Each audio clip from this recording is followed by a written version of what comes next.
Saya Dava Rizky dari kelas B dari Informatika dengan NIM 333 dan saya akan mempresentasikan telah saya buat adalah Django dan Bootstrap. Saya menggunakan implementasi dari Django dan Bootstrap. Kenapa saya Bootstrap? Karena menurut saya ini adalah yang lebih mudah daripada contoh kasus yang lain untuk pemula. Dan pada dasarnya proyek yang saya kembangin adalah proyek pengembangan aplikasi front office hotel untuk input data dan kamar. Nah, keuntungannya gimana sih kalau misalnya kita menggunakan aplikasi ini? Yaitu efisiensi operasional, otomatis proses mengurangi pekerjaan manual, otomatis check in, check out, peningkatan layanan, respon cepat, meningkatkan respon cepat terhadap permintaan dan kebutuhan tamu, personalisasi layanan preferensi tamu untuk memberikan layanan yang lebih profesional, akurasi dan keamanan, data akurat mengurangi resiko kesalahan input data, keamanan menjaga keamanan informasi tamu, dan transaksi keuangan dan enkripsi data. Tentunya kita bisa melakukan analisis data, pengambilan keputusan seperti memberikan laporan, dan analisis data yang mengembangkan manajemen dalam pengambilan keputusan strategis. Pemantauan kinerja memungkinkan pemantauan kinerja hotel secara real time tentunya. Karena ini juga proyek yang telah saya buat, pada dasarnya saya juga masih pemula. Jadi kalau misalnya hasilnya kurang memuaskan, jadi mohon maaf Pak. Nah, kenapa saya menggunakan Django? Seperti yang saya sudah jelaskan, bahwa Django itu dia framework terstruktur Django yang menyediakan struktur yang lebih jelas, terorganisir, dan mengembangkan aplikasi web cepat dan efisien. First of the box seperti URL dan admin panel dan user autentifikasi mempercepat proses perkembangan. Keamanan Django memiliki mekanisme keamanan pembawaan untuk melindungi privasi dari ancaman umum seperti SQL injection, XSS, dan CRVS. Tentunya kalau misalnya kayak Django itu lebih aman, cuman ada kekurangan dan kelebihan juga dari website pada umumnya yang seperti saya rasain agak ribet juga pada umumnya sih. Nah, keuntungan Bootstrap, desain responsif memungkinkan aplikasi web untuk tampil optimal di berbagai perangkat baik di desktop maupun mobile. Jadi Bootstrap ini seperti CSS-nya, cuman dia berbasis blurry karena lebih gampang ketika saya mengaplikasikan daripada CSS pada umumnya. Karena saya juga untuk CSS masih pemula, belum paham gitu. Ketika saya menggunakan Bootstrap, saya akan lebih memahami ketika saya membacakan dokumentasi. Nah, terus komponen siap pakai menyediakan komponen UI seperti tombol form dan navigasi yang siap digunakan. Jadi kita cuma tinggal baca dokumentasi, kopas, habis itu selesai. Pada dasar seperti itu sih. Konsistensi desain menjamin tampilan yang konsisten dan profesional di seluruh aplikasi dengan standar desain yang seragam. Ya, kurang lebih seperti itu.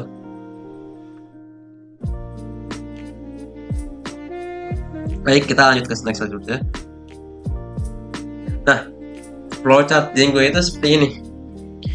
Jadi ketika kita membuat Django, kita membuat yang namanya CDN, atau kita bisa langsung install Bootstrap, include file Bootstrap yang sudah disediakan. Ya, alur seperti ini, create Bootstrap, link file to template. Jadi kita bisa pakai CDN, habis nanti kita di-linkkan ke URL yang templatenya gunakan. Terus kita menginstal Django configuration, Django developer, view and model. Kita create lagi modelnya, implementasi Django Logic. Lalu dengan Bootstrap konsumasi, kita tes Django-nya, mendeploy-nya dengan terminal. Oke, kita ke selanjutnya. Dan ya, seperti yang Bapak lihat, ini tampilan website saya pada umumnya. Cuman ada navbar, kayak terus nama watermark saya lah. Terus ini cuman input data, jadi ada Strat yang dimana dia bisa input data, menambahkan data, view, lalu menghapus, lalu mengupdate-nya. Dan ini integrasi tanggal cuma sebagai tambahan fitur saja. Tapi ini saya jamin ini responsif kalau bawahnya. Saya salah satu bagiannya ini sih.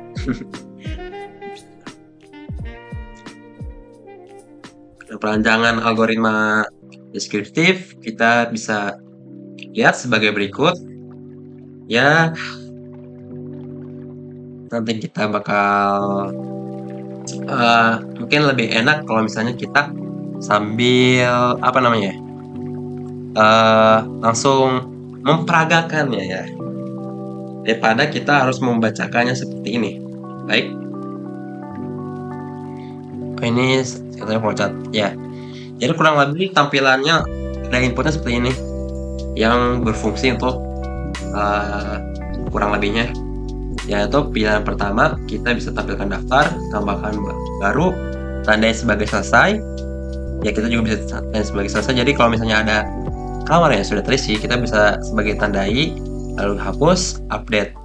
Untuk tombol sosial media ini GitHub sebagai tambahan saja. Kalau bisa diganti sebagai Instagram sebenarnya bisa nanti. Dan keluar dari ini. Nah, ini seperti yang saya jelaskan tadi, kalau misalnya di saya itu nanti ada sistem yang namanya itu CRUD, yaitu kita membuat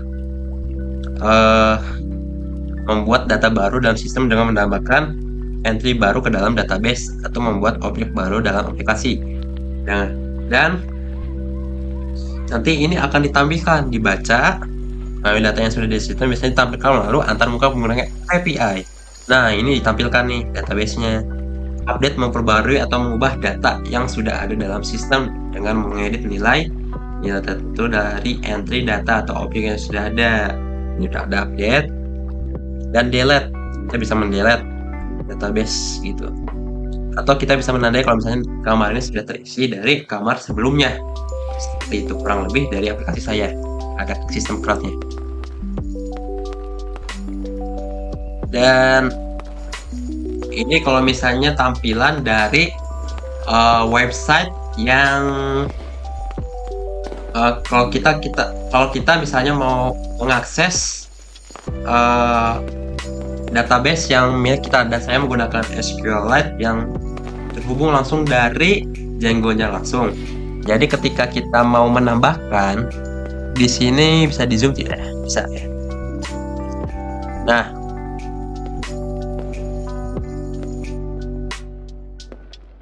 intinya ketika kita melakukan perintah, saya lupa. Sebentar ya. Opsi.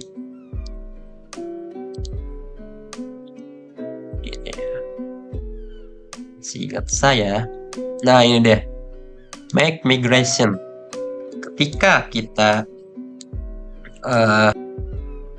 membuat migrasi dari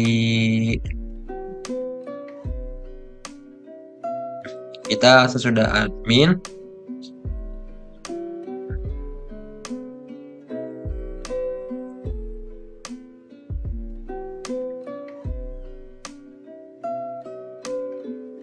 nah intinya itu di sini ada untuk melakukan make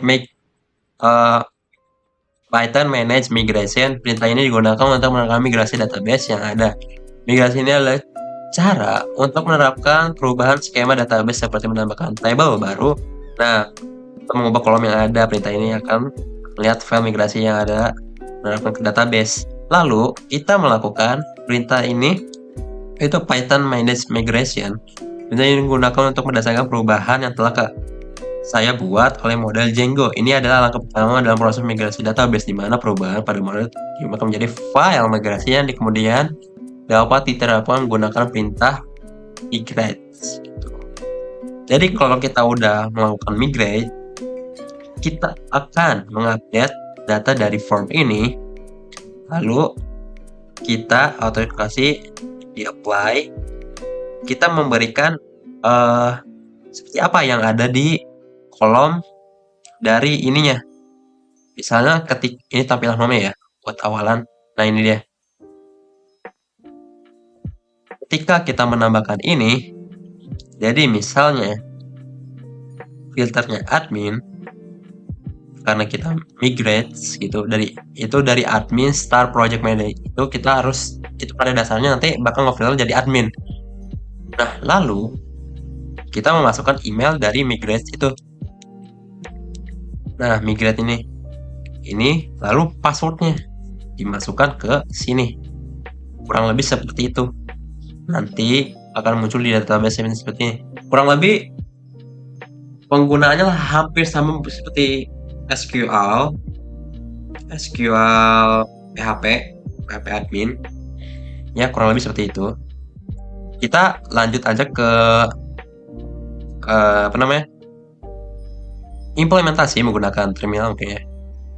Ternyata yang tadi saya mengalami kegagalan.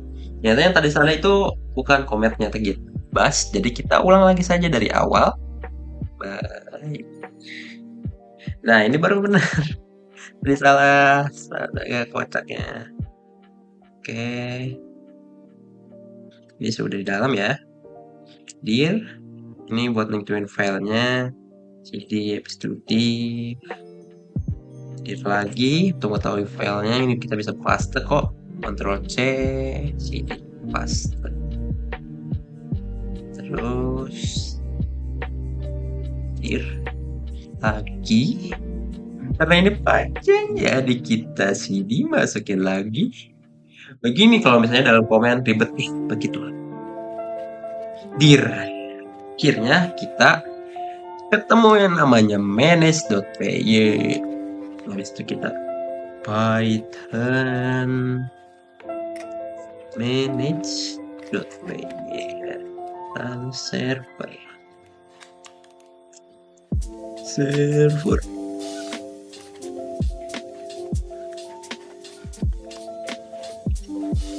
Oh, manage. Gua pakai astaga. Manage.py